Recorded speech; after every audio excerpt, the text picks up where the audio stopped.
வந்து இப்ப எல்லாம் ரிலீஸ் பண்ணியிருப்பாங்க. ரிலீஸ் ஆயிருக்கு. அது ரிலீஸ் பண்ணது யாருன்னா ஹீரோ தான். ஹீரோயினுக்கு இதுக்கு சம்மந்தமே இல்ல. ஆக்சுவலா அந்த பிசினஸ் மேன தான் ஹீரோ கூட்டு வந்த காரணமே இதுவா தான் இருக்கும். அப்பதான் ஹீரோயினே தெரிஞ்சுக்கிறாங்க. ஆனா செஃப் பால் வந்து ஹீரோயின்ட்ட வந்துட்டு வராங்க. "என்ன ஜெயிக்க முடியாதுங்கிறதுனால, நீ வந்து இந்த மாரி வீடியோ ரிலீஸ் பண்ணி என்ன வந்து அரெஸ்ட் பண்ண வச்சியா? இதெல்லாம் எனக்கு ஒண்ணுமே பண்ண முடியாது. அப்பயும் நீ என்ன ஜெயிக்க முடியாது. இதுல வந்து ஈஸியா வெளிய வந்துருவேன். ஏன்னா நான் ஒரு பெரிய செஃப். நான் நம்பர் 1 செஃப்ங்கிற மாரி வந்து செஃப் வந்து ஹீரோயின பயங்கரமா திட்டிட்டு போறாங்க. நம்ம ஹீரோயினுக்கு இது விருப்பமே கிடையாது. ஹீரோயினும் ரொம்ப சோகமாயிடுறாங்க. ரொம்ப கஷ்டப்படுறாங்க. ஏன்னா ஹீரோயினுக்கு வந்து இந்த மாரி போலீஸ்ல போட்டுக்கணுங்கிற எண்ணமே கிடையாது. ஹீரோயினுமே கொஞ்சம் கொஞ்சமா செஃப் பால் மாரியே ஆரம்பிச்சுட்டாங்க. அவங்களோட ஒர்க்கர்ஸ்ட்டயுமே அவங்க ரொம்ப ஹார்ஷா தான் பிஹேவ் பண்ணி ஒர்க் எல்லாமே வாங்கியிருப்பாங்க. அதுக்கப்புறம் சோகமா அவங்க வந்து அந்த வேலையெல்லாம் விட்டுட்டு அவங்க அவங்க ஃபேமிலி ரெஸ்டாரண்ட்டுக்கு வந்துருவாங்க. இனிமேல் நான் இங்கே இருந்து வேற ஒர்க் பண்ண போறேன். எங்க ஃபேமிலி தான் முக்கியம். இந்த இத நம்ம இன்னும் டெவலப் பண்ணுவோம் அப்படிங்கிற மாரி சொல்லி அவங்க ரெஸ்டாரண்ட்லயே புது புது டிஷ் எல்லாம் அ தயார் பண்றதுக்கு ரெடி ஆயிடுவாங்க. அங்கேயே அத பார்த்துக்கிறதுக்காக.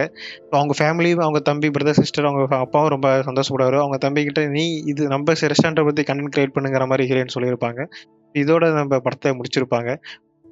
இந்த படத்துலேருந்து நான் என்ன தெரிஞ்சுட்டு உங்களுக்கு சொல்ல வரேன் அப்படின்னா, ஹீரோயின் வந்து ஒரு ஹார்ட் ஒர்க் பெர்சன். அவங்களுக்கு பிடிக்காத வேலையா இருந்தாலும் அது ரொம்ப சிறப்பா செய்றாங்க. அதனால தான் அவங்களுக்கு அப்படி ஒரு பெரிய ஆப்பர்ச்சுனிட்டீஸே வருது. அதேமாரி ஒரு ஆப்பர்ச்சுனிட்டி கிடைச்ச பிறகு, அந்த விஷயம் அவங்களுக்கு தெரியலனாலும் அது கத்துக்கிறதுக்காக பயங்கரமான விடாமுயற்சி போடுறாங்க. ஸோ அந்த மாரி ஒவ்வொரு டைமும் கத்துக்கிட்டு விடாமுயற்சி போடுறனால தான் ஒவ்வொரு இடத்துக்கும் பெரிய சக்சஸ்ஃபுல் பெர்சனா மாறாங்க. அதேமாரி நம்ம அந்த அளவுக்கு பெரிய சக்சஸ்ஃபுல் பெர்சனா ஆகுற அந்த ஜேர்னில நமக்கு முக்கியமான ஃபேமிலி மத்த விஷயங்கள எழுத நம்ம இழந்துறக்கூடாது.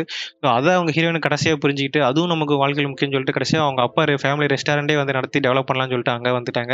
இந்த மாரி நீங்களும் விடாமுயற்சியோட செய்ற வேலைய கரெக்ட்டா செஞ்சீங்க அப்டின்னா, நீங்களும் உங்க லைஃப்ல பெருசா அச்சீவ் பண்ணலாம். ஸோ நீங்க இந்த படத்துலருந்து என்ன கத்துட்டீங்க? உங்களுக்கு நீங்க என்ன நினைக்கிறீங்கங்கிறத கமெண்ட் பண்ணுங்க.